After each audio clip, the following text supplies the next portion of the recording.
What's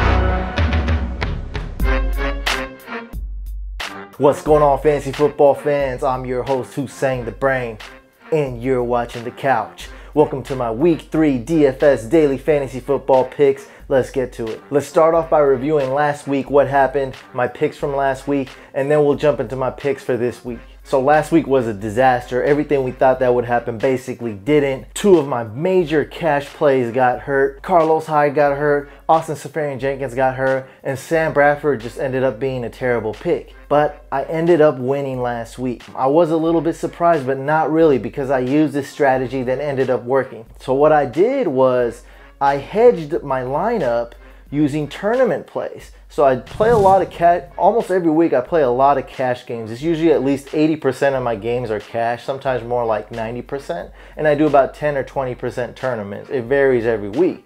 So last week for week 2, what I did was, and I'll show you, you'll see here some of my lineups. I used Sam Bradford in a lot of my cash lineups, but in tournaments, I hedged my lineups by picking players like Jameis Winston. Drew Brees was supposed to be a safe quarterback pick, a little bit too high price for my blood. So Jameis Winston paid off for me. I ranked in a lot of tournaments with Jameis Winston. I also picked Aaron Rodgers in one lineup that ended up winning decently in a tournament, and also T-Mobile, Tyrod Taylor. Since I invested so heavily in Carlos Hyde, I made sure to pick at least a couple lineups without him just in case the Niners got blown out.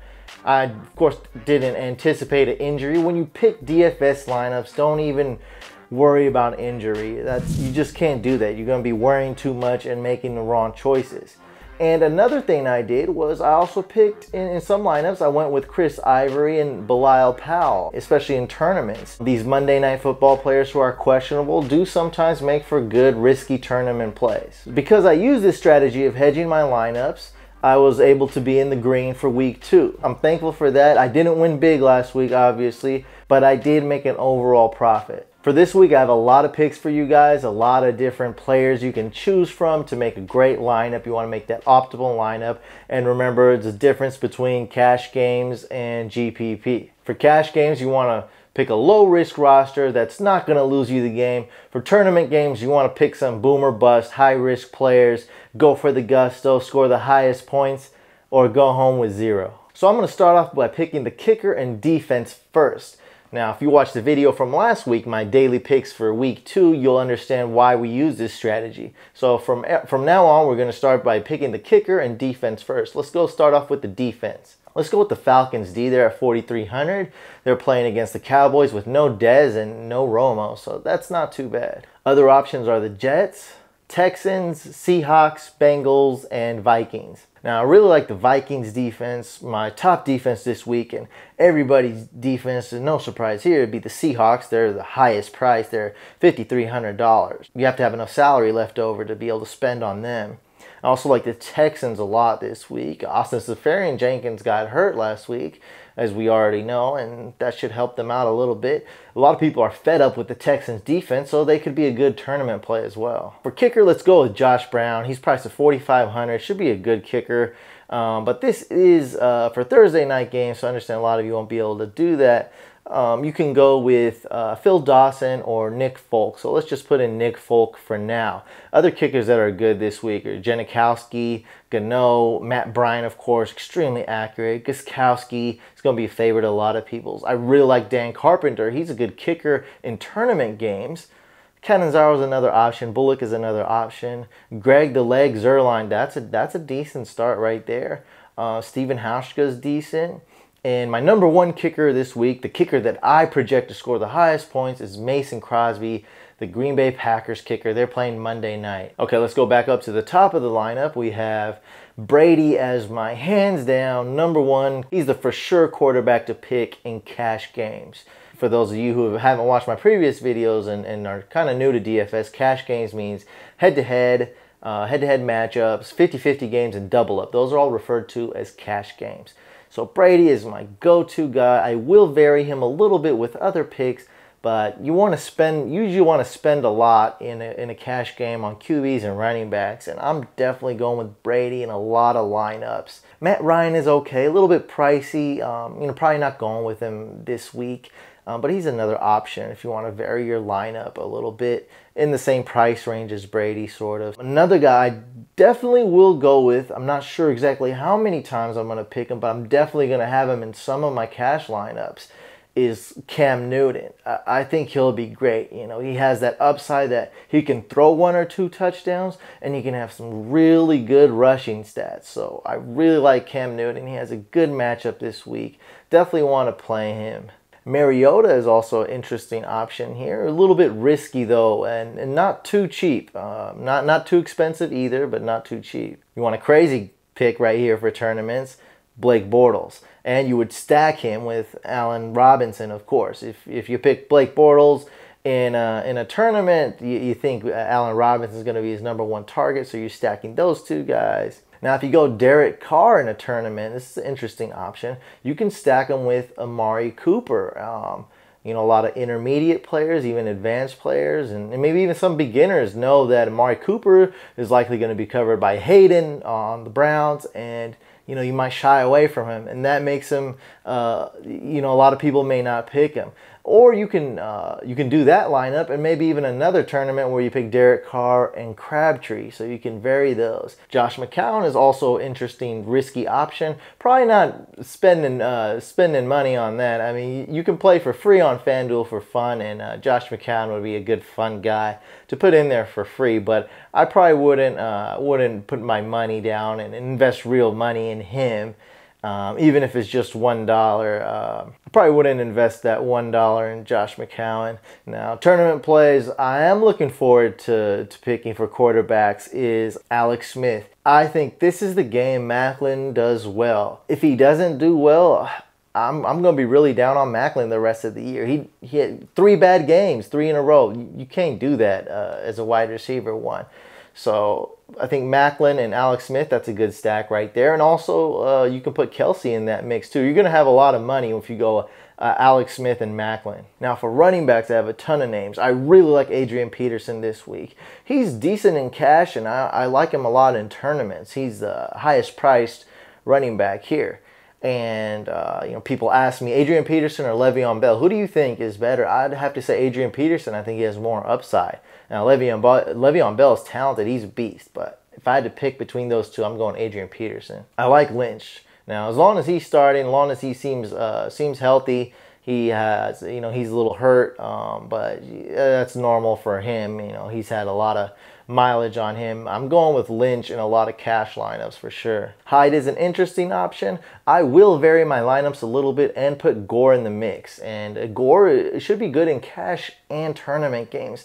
Some people will be down on Gore because he's just been straight up trashed the first 2 weeks. So Gore's an interesting pick. I like him a lot this week going up against the Titans. Latavius Murray's a good pick. I really like Crowell. That's a good pick just to have in maybe 1 or 2 of my lineups. Not a whole lot. James Starks is basically a must start if Lacy gets ruled out. I doubt we'll know if Lacy's ruled out, but if you hear news Friday or Saturday, Lacy's definitely not playing, then James Starks should be in a decent amount of your lineups.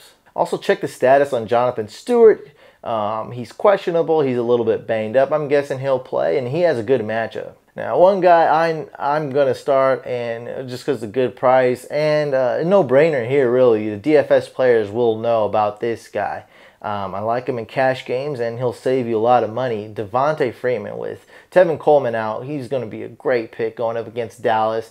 The Falcons should win this game, and they should run the ball a decent amount. And I really like Danny Woodhead. Now, I'm not going to trust this guy a lot. I'm not going to be like, oh, I know he's going to go off, a guy I can totally trust, but he is good. I do have him slated to have a good game, and he is a good start. Telling a lot of people in season-long leagues to start him, especially in PPR. And FanDuel's half-point PPR, which is still significant if he catches 4 or 5 balls, maybe even more. Other options are, these are more tournament plays, are Matt Jones, David Johnson, LeGarrette Blount for sure. I might have him in a tournament, and I may even have one lineup where I stack Blount and Dion Lewis on a tournament, and that's going to be a crazy lineup here I'm hoping that the Patriots just run really, really well that game. I might do that for one lineup. Duke Johnson, you got a lot of risk there, hoping he has sort of a breakout game. Really high risk. That may be one of those free games where you just play for fun there. A guy I really like, though, for a tournament play, Jeremy Hill. He did nothing for week 2, and a lot of guys could be down on him. And he doesn't have a great matchup, so a lot of guys may overlook him. That pick doesn't stand out. So I like him. If he gets a couple touchdowns, that's going to be a great tournament pick. Alfred Blue and Chris Polk is worth maybe a look at in tournament games. And, you know, Belial Powell, if Chris Ivory seems like he's not going to play.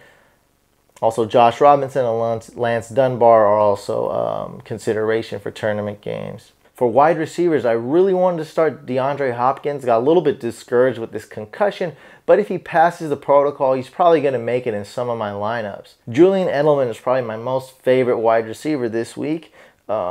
He's just really doesn't even matter who the matchup is. Him and Brady are just always on fire, it seems like. And I think Edelman has a high floor and not too bad of a ceiling either. Make sure you check the status on Hilton. See how he's doing. He seemed a little banged up last time he played when they played the Jets Monday night. Brandon Marshall's worth consideration. I already talked about the Raiders wide receivers. Doug Baldwin's okay in cash games. Now, another guy I really like, is priced very well, I think has a high ceiling and a high floor, is John Brown, the Arizona Cardinals wide receiver. I really like him. He's definitely making it on some of my lineups. Dante Moncrief, that's another great guy right there. I mean, you can play him both in cash or tournament games. I like James Jones, and I like James Jones to possibly get 2 touchdowns this game, maybe even more. Who knows?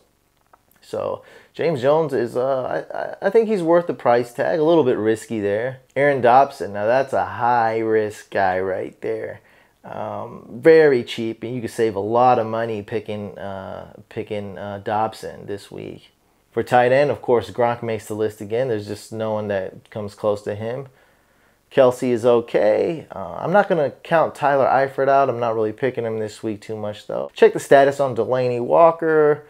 Ebron's an interesting play. I really like Charles Clay. I think he's going to save you a lot of money. Has a decent floor. He's in the lineup quite a bit, so he does get a lot of playing time. If Dwayne Allen is out, Fleener's worth a look at in tournaments and maybe even cash games as well. Also, check the status on Jason Witten. See if he's going to play, as Escobar would be a cheap start, a sneaky start for your tight end. Me personally, I'm going to be going more towards the 20% of my FanDuel spendings this week will be going more towards tournaments. I usually do about 10-15%. This week I'm going to be doing more like 20%, varying my lineup quite a bit, doing a lot of $1, $5 tournaments. Let me see what's out there. If you guys want to play your daily fantasy football lineups, make sure you guys go to FanDuel. Just follow the link below.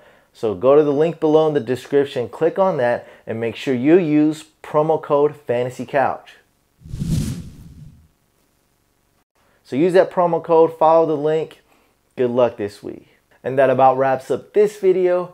Make sure you guys watch my week 3 waiver wire video for season-long leagues. If you guys play season-long leagues, I'm sure you do. You want to watch that video. Some great content. And also subscribe to the YouTube channel. I'll see you guys on the next video.